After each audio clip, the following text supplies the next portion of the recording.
This lesson covers the main domain controller types and some guidance around when you would want to use them. Now, a key differentiator from Windows Server 2000 and the Active Directory above what we used to have in NT4 is that really all domain controllers are now created equal. In NT4 days, you had a primary domain controller, which was the only domain controller to hold a writable copy of the Active Directory.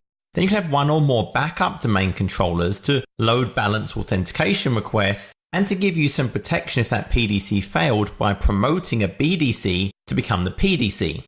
Now in Windows 2000, the Active Directory, the idea of a PDC and a BDC went away. All domain controllers were full servers, they had writable copies of the Active Directory, and they replicated with each other using the multi-master replication technology. But even though all these domain controllers were created equal, there were a few functions that really don't work well with every single domain controller functioning. So there were FSMO roles, Flexible Single Master of Operations, and there are 5 of these. So within a domain, if I go to my Operations Master, we can see there is a RID Master. So this is the Relative ID Master. This is assigning batches of 500 IDs to the other domain controllers in this domain. So for the RID, the PDC, and the infrastructure, there is 1 per domain. So this is giving out these unique IDs that each domain controller then can give out and use when it creates objects. And so by this RID master controlling those, it makes sure no domain controller uses the same ID. There's the PDC FSMO. And this is an emulator. So this was really there initially for when you had coexistence between an NT4 and Windows 2000 domain controllers. So the NT4 BDCs could replicate to the PDC FSMO holder. So it was pretending to be a PDC. But it actually does a lot more than that. For example, when you change your password, that password changes false to the PDC emulator in case those passwords haven't replicated around a domain yet. A lot of group policy changes primarily happen at the PDC. Time management is done by the PDC and then synchronized out to the other domain controllers, which then synchronize it out to all the clients in the domain. So it's actually a very, very important role. The infrastructure master handles mappings between domains for objects. So if I have a user, for example, in a group in this domain, the infrastructure master handles mapping that object, which is why in a multi-domain environment, the infrastructure master cannot be a global catalog, because this would actually cause confusion between which objects are in other domains, unless every single domain controller in every single domain in a forest is a global catalog. There's also a schema master, which controls access to modifying the schema, and a domain naming master, which controls authorizing new domain additions. Now, both the domain naming and the schema are per forest. There's only one of those in each forest. So I have a RID, a PDC, and infrastructure, one of these each in each domain, and then the schema master and domain naming master, I have one of those in each forest.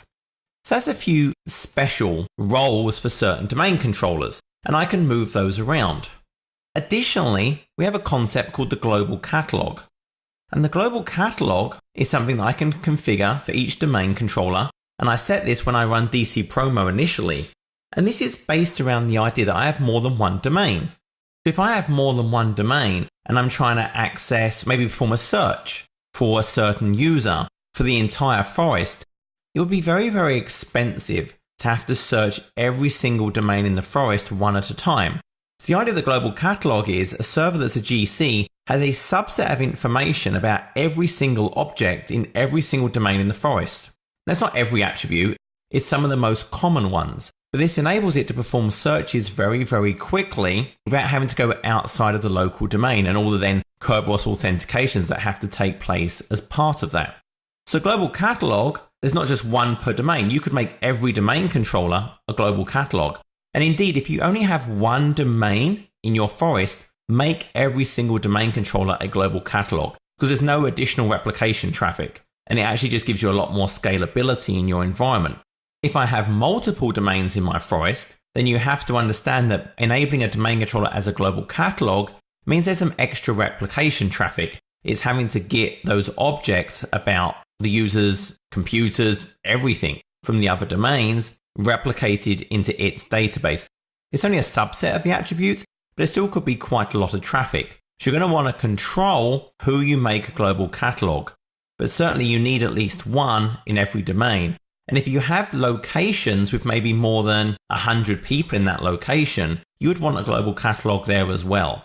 One of the key things a global catalog does is not just for searching, but if you're using universal groups, it's actually the global catalog that's used to find out your universal group membership.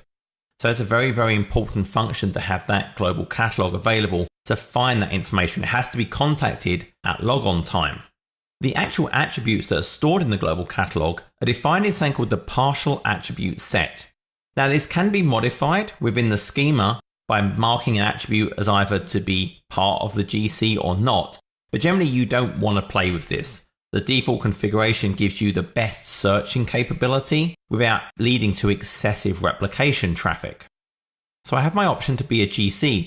So far, all these domain controllers are equal, except some of them have an additional FSMO role, or maybe multiple FSMO roles, and some of them can also be global catalogs. Now, new to Windows Server 2008 was the concept of a read-only domain controller.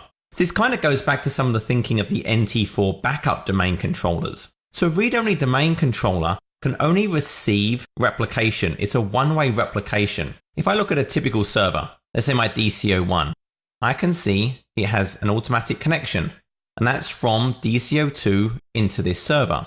DCO2 likewise has an inbound connection from DCO1. So these two are basically replicating to each other. My RODC only has an inbound replication from one of those servers, but notice none of these are replicating from RODC. It's a one-way replication. The read-only domain controller only receives changes. It cannot send anything outbound. Also, it is a read-only database. No changes can be made on an RODC. So it can authenticate users, but it can't make any changes. Those have to basically be redirected up to a read-write, an RWDC domain controller. So why would I use this? So consider a location where you can't physically secure the environment, maybe a branch location. A read-write domain controller maybe is too risky. If that building was compromised and that server stolen, they can get access to every single account. Maybe they can compromise a directory and replicate misinformation up to all your other domain controllers. With a read-only DC, because it's a one-way replication, there's no risk of a corruption happening there and affecting the rest of the organization. Additionally, with a read-only domain controller, part of the properties of this is firstly only certain attributes. There's a separate attribute set that get replicated to RODCs. So you could mark sensitive attributes, maybe social security number, as never replicate to an RODC. Also, I can configure which passwords are replicated to an RODC and which aren't. So notice by default, no account operators, administrators, backup operators are ever replicated to an RODC. And there's a separate group for allowed RODC password replication. What you would typically do is if I was placing this RODC, let's say in an office in Houston, and there were 50 users in Houston, I would actually create a group called Houston Users. I would allow Houston Users group to replicate to this server. So that means only the passwords for the Houston users would ever be stored on that RODC. Even if I had 100,000 users in my AD, only those 50 passwords would be stored on that domain controller. So that means if that domain controller was compromised in some way, at best, they would get 50 passwords.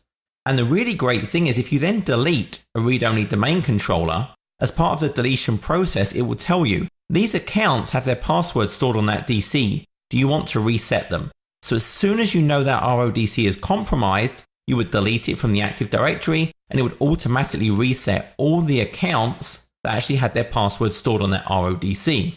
The RODC can also be a global catalog server. Because the GC is by definition read-only, it's a partial attribute set of every domain in the forest, I can also store that on an RODC. And there's also read-only DNS. Once again, if there's a dynamic update, a change, that does have to be replicated up to a normal DNS server. But for a branch location, this lets me fulfill a lot of the functionality just by using an RODC. So that's essentially the main types of domain controller. Really two, a read-write DC, and that can have FSMO roles, it can be a global catalog, and then a read-only DC for locations we can't physically secure. You do have to make sure that your services will support an RODC. For example, Exchange does not want to use an RODC. It wants a read-write DC. So it's definitely a consideration of if you're going to put an RODC in a location, you may choose to put one in the internet, for example, in something like Windows Azure. Well, you're putting it up there for a reason, to support users, to support services. Make sure those services can use an RODC.